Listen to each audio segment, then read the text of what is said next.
আজি আমি দক্ষিণ শালমাৰা মানকাছৰ জিলা কংগ্ৰেছৰ ফালৰ পৰা আজি আমি প্ৰতিবাদ সাব্যস্ত কৰিলোঁ।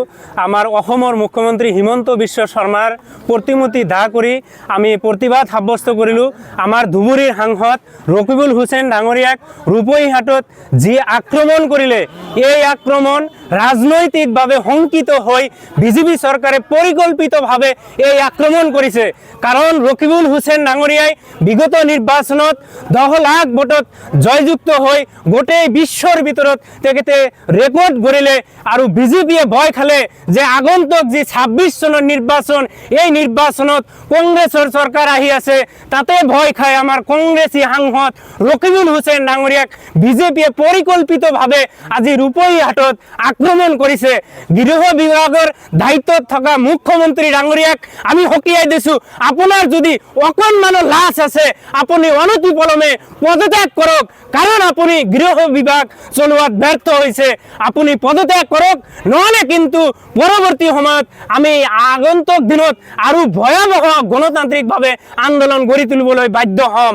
আপোনালোকে আমাৰ নেতাসকলক এনেদৰে আক্ৰমণ কৰি কংগ্ৰেছী নেতাসকলৰ কণ্ঠ ৰুদ্ধ কৰিব নোৱাৰিব। আপোনালোকে আমাক যিমানেই আক্ৰমণ কৰিব আমি 26ৰ কাৰণে সিমানেই শক্তিশালীভাৱে আমি থিয় দিম কংগ্ৰেছ কৰ্মীসকলে। ধন্যবাদ। ধুবুৰী সাংসদ মাননীয় ৰকিবুল হুছেইন ডাঙৰীয়াৰ যি আক্ৰমণ হ'ল এইটো গৰিহণাৰ যোগ্য। অসমৰ মাননীয় মুখ্যমন্ত্ৰী ডাঙৰীয়াই আজি চৰকাৰ চলোৱাত, গৃহ বিভাগ চলোৱাত ব্যৰ্থ হৈছে বুলি আমি ভাবোঁ। কাৰণ আজি আমাৰ এটা সাংসদৰ ওপৰত যদি এনেকুৱা ভাবুকি আহে, আমাৰ সাধাৰণ ৰাইজৰ নিৰাপত্তা ক'ত? আপোনালোকে চাইছে কিছুদিন আগত কি মানে মানুহৰ ওপৰত নিৰ্যাতন, বেআইনীভাৱে মানুহক উঠাই লৈ আহি কোনো নিৰাপত্তা নাই। অসম চৰকাৰ আজি সঁচাকৈ ব্যৰ্থ হৈছে।